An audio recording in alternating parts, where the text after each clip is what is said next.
Colleagues, I think we can start our event. Just making sure that everyone has his or her headphone ready. Yeah, good.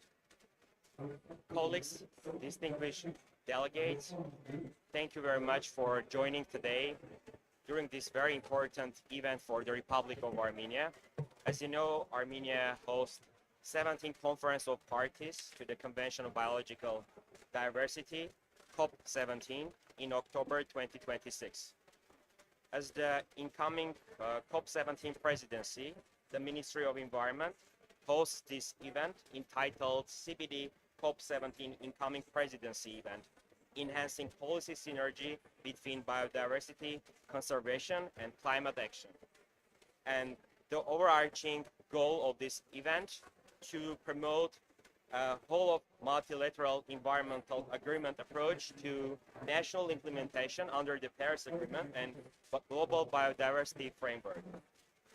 Also, Armenia, as the incoming COP17 presidency, along with partners, will present and discuss the role of nature-based solutions and biodiversity conservation in global climate action.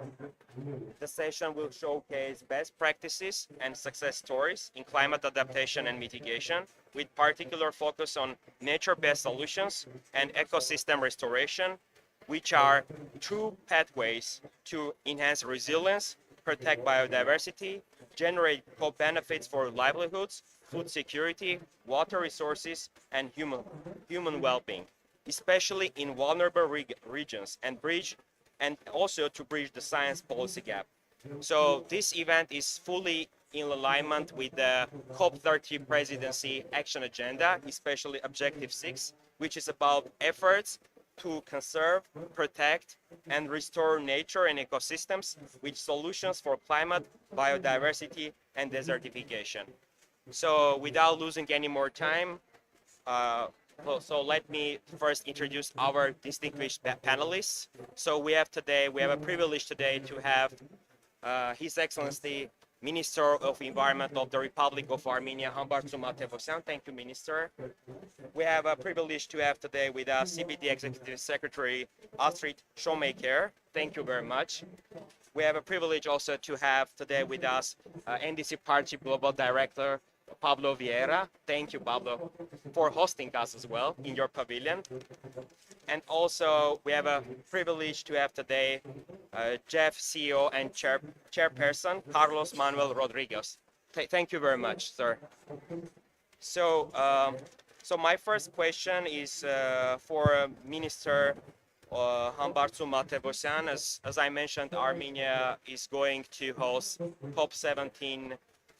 So it's really important to understand like overall vision of COP17 in Armenia. And of course, we are now here at COP30. It is a climate conference. We also need to have some understanding on the vision of the incoming presidency in relation to biodiversity and climate change action agenda. So please, Minister, share the key highlights of the incoming COP17 presidency overall vision and also vision related to biodiversity and climate change action agenda. And also, please share why nature-based solutions important to this end. Over to you. Thank you, Minister. Thank you very much. I hope everyone can hear me. I'm not using the headphones because I'm sitting right next to the moderator, so I can hear him very clearly. Well, first and foremost, Armenia is very honored by the decision of the parties to host the upcoming CBD COP17 in Armenia, and based on the success of the COP16, we hope to continue to accelerate the process and the action plans already in COP17. And I would like also to thank COP30 and COP16 presidencies and also the secretariats for their hard work and commitment to the solutions and trying to make those solutions as combined, as joined, as the issues and the problems that we have currently with the climate agenda and also the biodiversity agenda they are interconnected, and I also think that the solution can also be interconnected, and they should not be looked separately. Uh, COP17 for Armenia is a moment forward for the acceleration, and as presidency, we'll do our best to be as a mediator, as a facilitator, as a bridge builder for all parties, not only for the governments and the official stakeholders, but also for everyone included, for the vulnerable groups and for others, and to make sure that their voice is heard equally during the COP and in the decision-making processes, so that the consensus that we will hopefully come to, it will be cherished by all of us. The most important agenda item, or the centerpiece for the COP17, is definitely the global review. So this COP will also be considered, in other words, as the global stock-taking COP. We are in 2026. We'll already be 4 years into the goals that we make in 2022 in Kunming-Montreal COP, and we'll be having another 4 years, upcoming 4 years. So it will be a brief moment for us to take a look at what we have done, what we have succeeded, what are the problems, to share our experiences, and if need be, we'll do the course corrections for the next upcoming 4 years, and making sure that the second half of the deadline that we have set for all of us is efficient enough to complete our goals by 2030. Regarding the action agenda on biodiversity and climate change, no, those are two twin and interconnected emergencies, and like I said, they are requiring integrated solutions, and that is why the right now for example, for the global review, we're looking for the submission of the countries, for the parties to submit their steps, and as executive secretary like to remind us all the time, and it's a very good reminder, the deadline is February. We are doing our best to submit it as soon as possible. So I think the MBCEPs and the NDCs at the national levels, the solution should be also interconnected, and they should also get the equal attention by the governments and the political leadership, to make sure that that they are embedded in our government's programs equally. Thank you very much, Minister. Yeah, it's exciting to know that Armenian COP presidency will continue the legacy that we have from previous COPs, including from CBD COP16, and to continue enhancing synergy and coherence among Rio Conventions. That's really important. And of course, as you mentioned, Minister, the key area of the focus of the incoming COP will be global review. Yeah, that's really important remarks. Thank you very much, Minister. My next question is for Carlos Manuel. So we know, sir, that JEF for many years supports developing countries in different types of environmental projects, including in relation to biodiversity conservation and also climate action. So being as one of the operating entities under the financial mechanism of the convention, please share some projects and programs, examples, how that support developing countries in delivering nature-based solutions and ecosystem-based approaches for climate change mitigation and adaptation. And what is the core value of such projects? Well, thank you so much for your question, and gratitude to be here, and my thanks to the designated presidency of the COP. It's a real pleasure. Two things are very important in this discussion. One has to do with synergies, the other integration, and the third inclusion, which is becoming a motto for the JEF. Since JEF 8, we've been able to really integrate the portfolio across the conventions and across sectors. So all the indicators that we use at the JEF aims to reflect the overall goals and targets of the 3 Rio Conventions in every single JEF project. So today in JEF 8, 70% of the JEF projects are climate relevant, and 62% of the JEF projects are relevant to GBF. So we are really moving ahead in terms of integration and synergies, because 34 years ago when we were in Rio, not far from here, we committed a big error. We created 3 conventions to deal with the same problem. I mean, as a matter of fact, last year was a heavy year for me because I attended 5 COPs. The 3 Rio Convention plus 2 non-UN conventions. In the 5 COPs, as I did my assessment of what I went through, they were dealing with the same challenge, the irrational consumption and production patterns of our neoclassic economic model. Every single COP that I went was dealing with the same problem. Nevertheless, we addressed them in separated manners. And I think that the more we create real synergies, the better we may do and the higher the impact. And using the JEF resources that are already framed to address the systemic problem with a systemic approach has been something very important. So this is one point. The other point is that, unfortunately, many ministers of energy doesn't know what an NDC is, and many ministers of agriculture doesn't know what an MBSAP is. And for me, that is the most concrete challenge that we are confronted with, because if we want to achieve, target 18, GBF target 18, we really need to do a comprehensive approach through the executive branch. The JEF for 30 years has been, and let me clarify something, the JEF is not a donor to the countries. The JEF is the mechanism that countries design to mobilize resources from the north to the south.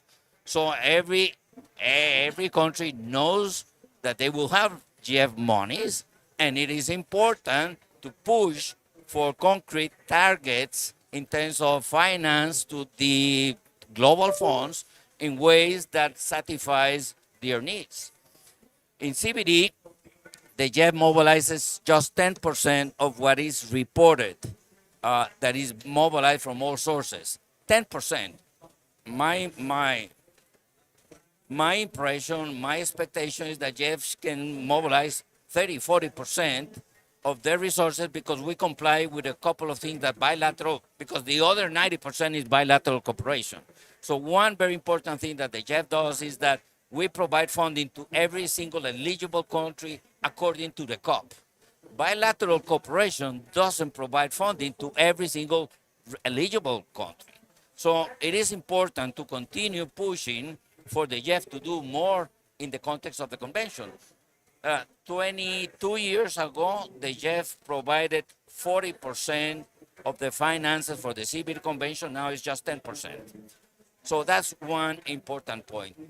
The third important point that I want to highlight here is that since we agreed in Nagoya with the Aichi target, then we went to Hyderabad, Pyeongchang, we were able to define some financial targets. And I was working with Tristan and many others as I was the chair of the high-level CBD high-level panel. I think we need to bring those guys once more and help us, align the process, because our most important short-term challenge is to achieve target 19, whereby we can mobilize $200 billion from all sources. Mobilizing $200 billion from all sources will never narrow the global financial gap. The CBD high-level panel for resource mobilization recommended a different methodology to address the global financial gap. Instead of putting pressure to the global north to double their flow of resources every few years, and instead of putting language that says that all developing countries should do their best to mobilize domestic resources, in COP14, Costa Rica presented an idea that didn't have a lot of support, but I think it's the right way to address this. there should be a commitment from every single CBD party to mobilize 0.5% of their GDP towards nature and towards the target. If we agree on that, and this is one of the outcomes of that panel that presented the report in Sharm el-Sheikh in COP14, we won't be able to be in this political conflict where these developing countries are conditioning CBD action and the implementation of the framework for more resources from the global north, not understanding that they do have the capacities to mobilize domestic resources more efficiently. So the global financial gap for nature conservation is a combination of stop investing in those activities that destroy nature and mobilize domestic resources more efficiently, while ODA becomes a critical catalyzer for political processes. Today, all countries in planet Earth invest 144 times more financial resources in activities that destroy nature than what they are investing in protecting nature.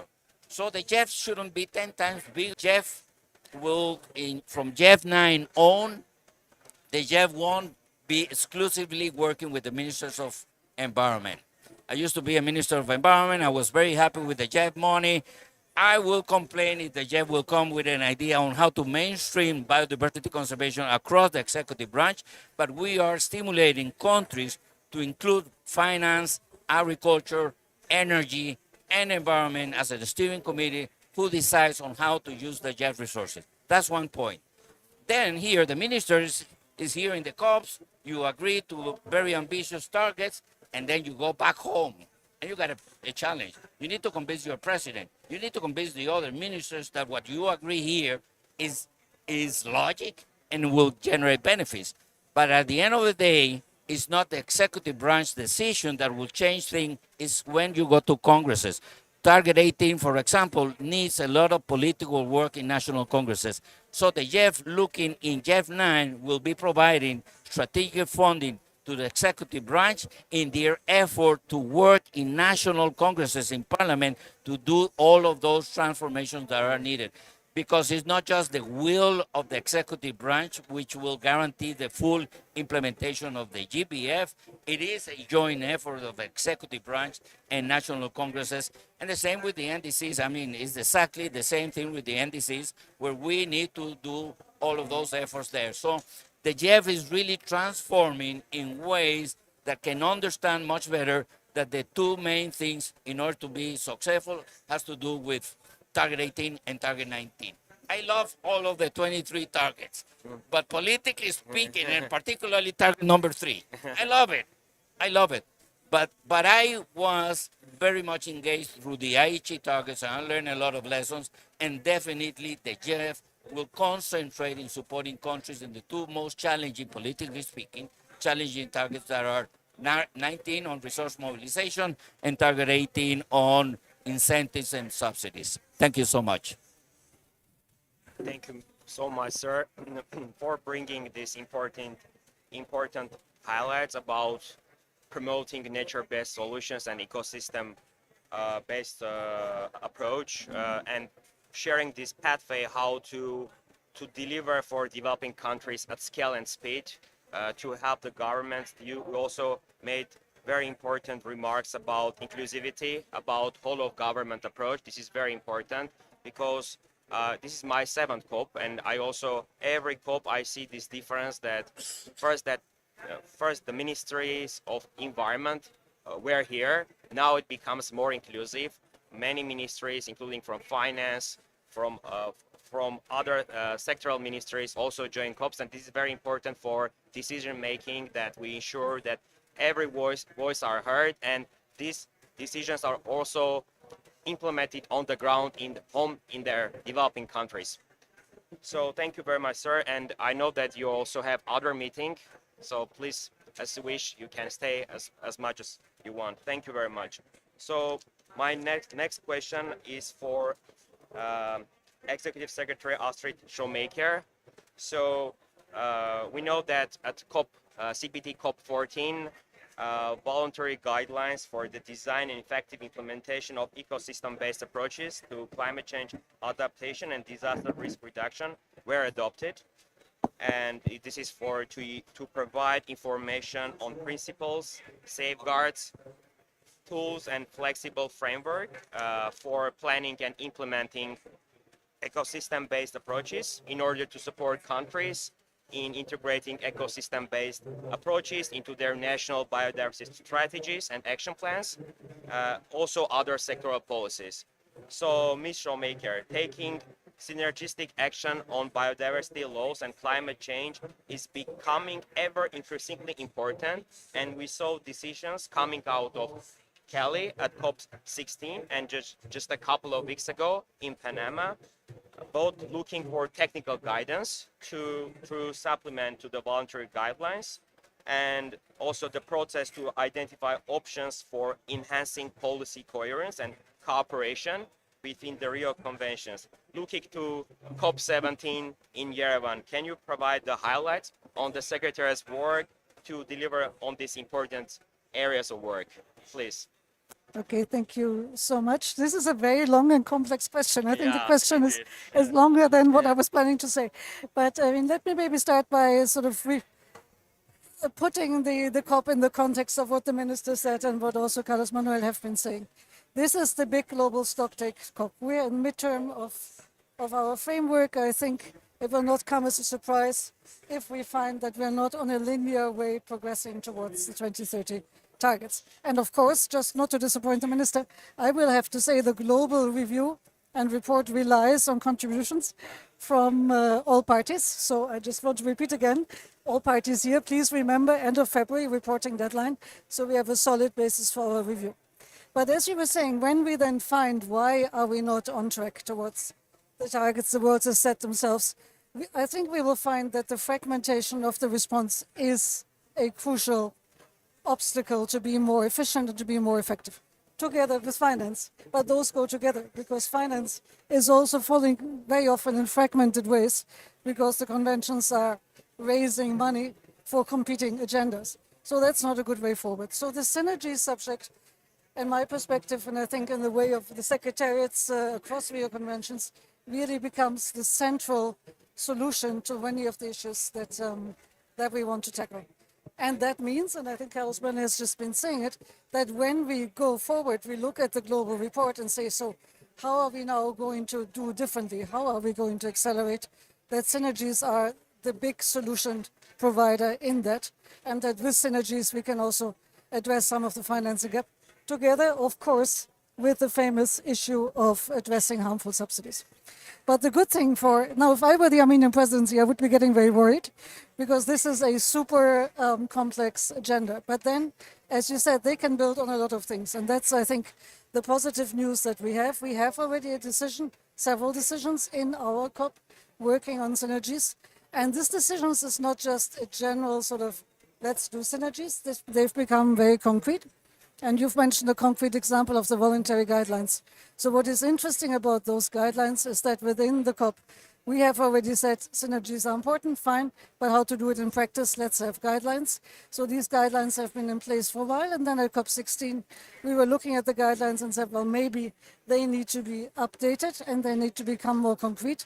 And they need to look at a number of things maybe more clearly, and hence a supplement was developed for those guidelines. And that was to look in particular at the different visions of biodiversity. So some countries talk about Mother Earth approaches and others. And the other thing was to also update and make sure that we have fit for purpose social and environmental safeguards. And those are always very important. So the Secretariat, represented by my colleague Tristan here, has been working hard on these guidelines. We took them to our subsidiary bodies in Panama, where they were discussed, and it was decided to have a peer review process on these guidelines so that they're ready for adoption in Yerevan. And that will be a big step forward. But only one part of the broader synergy puzzle, because the same decision 1622 and now the decision of SAPSA also says we should continue with more technical information exchanges between parties, and we should do a study to analyze the gaps. So that come COP17, we have sort of an agreed menu of actions that the COP can agree, and that would help us chart a path forward to make sure that the next 4 years are going to be more productive than the first 4 years. Thank you very much, Secretary. It's really interesting to learn about supplement to the guidance. This is, I guess, I'm sure that all countries that really care about their nature, they need to really follow the recommendations that are highlighted in the guidance, also in the supplement as you presented. So my next question is for Pablo Vieira. Sir, Armenia joined NDC partnership back in 2018. It was August, I remember that day. And since then, we have a very fruitful cooperation, but your cooperation stands with other many developing countries. There are over 250 members of NDC partnership, including 130 countries. So over these years, since establishment of the NDC partnership back in Marrakesh in 2016, you delivered with your leadership, NDC partnership delivered many projects and programs, activities for its members. So please, from those support streams, highlight how NDC partnership supports its members, particularly in relation to promoting nature-based solutions and ecosystem-based approach for enhancing climate resilience. Thank you very much. And Minister, let me start by congratulating you and Armenia for taking this very important role. Please count on the NDC partnership to support your effort. The NDC partnership supports a broad spectrum of climate and development measures and policies. And that includes nature-based solutions, includes biodiversity management and conservation that are included in climate plans from many, many countries around the world. In fact, we are supporting currently, we have supported 108 countries over the last 9 years, and 75% of these countries are requesting biodiversity aligned support, and 84% of these countries are requesting desertification aligned support. So countries are seeing the connection between climate and biodiversity and desertification in ways of thinking of how to implement actions effectively on the ground. Also, in the lead up to COP30, the NDC partnership supported more than 100 countries develop their new NDCs, their NDCs 3.0. And several of the requests coming from countries aligned their new NDCs with their biodiversity frameworks. And we have great examples like Peru or Papua New Guinea, but also Panama, that explicitly requested support from the partnership to build an NDC that was fully aligned with its MBSAP and desertification commitments. So that is a critical element in terms of thinking how to advance all of these frameworks together. The reality is that we see major gaps in support still for these areas, which reinforces the importance of that Carlos Manuel was making in terms of coming together, in terms of aligning and joining forces, in terms of support for countries. Because the reality is that the support rates for biodiversity and desertification related requests to the partnership is around 46%, which is below the more than 60% that would be in more energy related or activities. So that's critical there. And I agree with the assessment that Carlos Manuel brought in terms of the challenges that separating into 3 conventions, what needs to be implemented on the same piece of land on the ground is a huge challenge. And I would go further and say that in 2015, we also made the mistake of creating the Paris Agreement and the SDGs separated from each other because, again, we're splitting limited resources, limited ODA that goes to the same objectives. We're creating multiple burden on the countries to create new plans and new commitments in different areas. And then the money is being split across multiple funds and initiatives that at the end of the day should be supporting the same thing on the ground. So it's critical to make sure that we're bringing things together in the provision of support and mobilization of finance. And I can share a couple of examples of what we're seeing in terms of moving forward in implementing the joint agenda, the synergies agenda. For example, Mozambique requested support to reinforce transboundary conservation areas to maintain ecosystem function and allow wildlife migration, which is based on their national biodiversity strategy goal, but connected to its climate goals, and we mobilize support for that. No.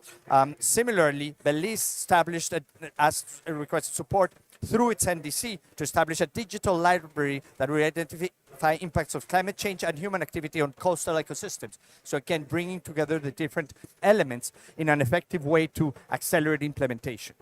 And the NDC partnership then effectively works on driving coherence across the Rio Conventions and strengthening coordination for the implementation of country needs, so that countries can meet NDC, MBSAP, NAP targets simultaneously, fostering that social and ecological resilience that is necessary. So we work closely with different partners to match the needs of countries with their climate and nature technical assistance and project finance. And we're actively involved in the Synergies collaboration platform in efforts including sharing requests with other matchmaking organizations like MBSAP Accelerator Partnership or the Hack for Climate and People. We're linking in-country facilitators that are deployed through the NDC partnership and through the NBSAP Accelerator. We're supporting countries integrate their NDCs, NBSAPs, NAPs in their implementation plans and facilitating knowledge exchange on these systems across all different actors. And also that coordinated support will allow countries to align and have a coherent implementation and reporting framework on the ground. So to close, I want to just say that I welcome Armenia's goal to promote the importance of coordinated approaches between NDCs and MBSAPs, so that national implementation under the Paris Agreement and the Kunming-Montreal Global Biodiversity Frameworks are more coherent and more effective, and that mobilization of finance is more effective and brings together more resources. And we're actively supporting and mobilizing support through our members to assist Armenia to organize a climate forum during the COP17, to developing the thematic action agenda and declaration, and organizing a media outreach campaign for COP. So, Minister Jairo, count on us to mobilize that support and to continue working closely as you approach the COP. Thank you. Thank you very much, Pablo. Thank you, sir. It's really great to know that NDC partnership, having so large number of members in its network, not only focuses on climate action, but really cares a lot about biodiversity conservation, ensuring some good benefits for both agendas, and it's really good to know, and thank you very much for your hard work for many years. Thank you. So, colleagues, we now have a session for questions. If you have any question to our distinguished panelists, please, you can.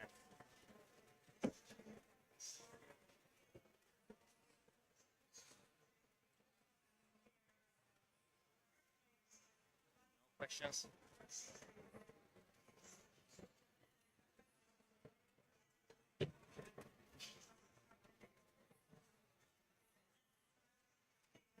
So well, you know that we have very busy schedule, especially for our high-level representatives. So we can now close the event. Thank you very much for having with us, and thank you, panelists, distinguished delegates, for presenting your important remarks. Thank you very much.